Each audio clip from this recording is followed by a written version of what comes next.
Hello बच्चों, कैसे हो सब। आई होप आप बहुत अच्छी तरह से पढ़ रहे होंगे। तो चलिए आज एक नया रिएक्शन करते हैं, रीफॉर्मेट्स्कीज़ रिएक्शन। ये एक बहुत इम्पॉर्टेंट नेम रिएक्शन है जो कि आप एल्डिहाइड में पढ़ते हैं।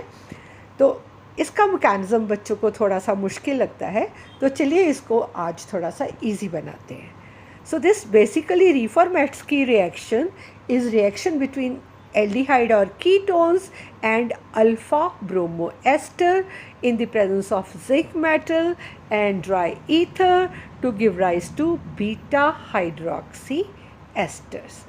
So ये जो रिएक्शन, इसको अच्छी तरह से याद करने के लिए, ये जो नेम रिएक्शन है इसको याद करने के लिए हम याद रखेंगे, जब भी रीफॉर्मेट्स्कीज़ रिएक्शन आए तो हम याद करेंगे कि ये एक तरह का रिफॉर्म्ड ग्रिग्नार्ड रिएजेंट रिएक्शन है विद एल्डिहाइड एंड कीटोन्स। तो उससे पहले मैं आपको ब्रीफली बता देती हूँ कि ग्रिग्नार्ड रिएजेंट्स जो हैं वो एल्डिहाइड और कीटोन्स के साथ रिएक्ट करके बनाते हैं 1 degree, 2 degree, 3 degree alcohols in the presence of dry ether. ये रिएक्शन आपने लॉ क्लासेस में किया होगा, इस बार भी शायद करेंगे आप। तो देख लीजिए कैसे है ये। इसमें बेसिकली आप कोई भी एल्डिहाइड एंड कीटोन चूज़ कर सकते हैं। उसमें RMgX क्या है, एल्काइल मैग्नीशियम हैलाइड, जिसको हम नेम करते हैं which is a category of Grignard reagent. तो इसमें बेसिकली कार्बन और मेटल बॉन्ड है, और जो एल्काइल ग्रुप है उसके ऊपर नेगेटिव चार्ज है और मेटल के ऊपर ऑब्वियसली पॉजिटिव चार्ज है। और ये जो R नेगेटिव है ना, ये पॉजिटिवली चार्ज कार्बोनाइल कार्बन पर अटैक करता है, और ये जो मैग्नीशियम है ये ऑक्सीजन जो कि नेगेटिवली चार्ज है उसके ऊपर अटैक करके MgX बना देता है और R ग्रुप यहाँ पर लग जाता है। जब इसका हम हाइड्रोलिसिस करते हैं तो हाइड्रोजन और OH इस तरह से लग के 1 degree, 2 degree and 3 degree alcohol यहाँ पर बना देते हैं, अलॉन्ग विद MgX OH जो है वो प्रोडक्ट बनता है। तो चलिए देखते हैं अब रीफॉर्मेट्स्की रिएक्शन क्या है। तो ये एक तरह का एल्काइल जिंक हैलाइड है, ठीक है। ये जो रिएक्शन है इसमें alkyl zinc halide as a reagent use होता है, इंटरमीडिएट। सो In-situ बनता है ये एल्काइल जिंक हैलाइड। तो इसमें एल्डिहाइड और कीटोन्स में हम अल्फा ब्रोमो एस्टर डालेंगे in the presence of zinc to get beta hydroxy ester. तो इसका देखते हैं मैकेनिज्म क्या है।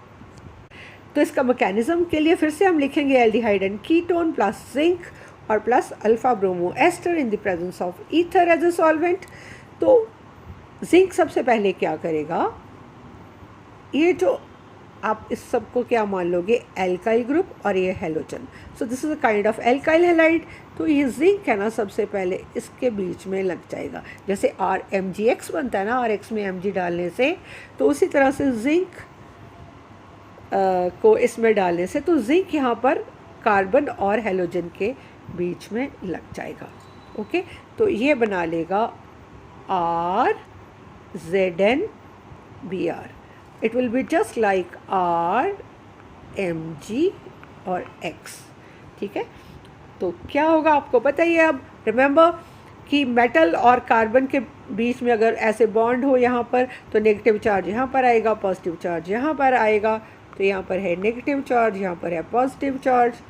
तो ये सारा का सारा कार्बन पर लग जाएगा और ZnBr ऑक्सीजन पर लग जाएगी, जैसे कि आप देखोगे इसमें।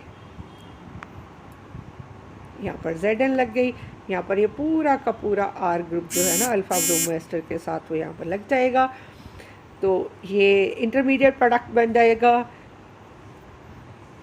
ठीक है। तो अब इसका जब हम हाइड्रोलिसिस करेंगे तो ऑब्वियसली H यहाँ पर लग जाएगा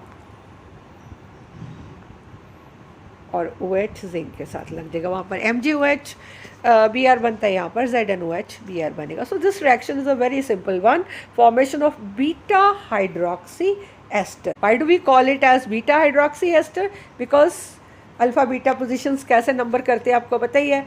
ये है कार्बोनाइल कार्बन, इसके जो नेक्स्ट वाली कार्बन होगी वो होगी अल्फ़ा, उससे अगली वाली बीटा, और यहाँ पर अगर कोई कार्बन लगी होगी तो वो गैमा हो जाएगी, ठीक है। सो ये बीटा कार्बन के ऊपर हमारे पास क्या है, बीटा कार्बन के ऊपर हमारे पास OH लगा हुआ है। तो ये एस्टर है, इसकी अल्फ़ा कार्बन है ये, so this is beta hydroxy ester which is the end product of this Reformetsky's reaction.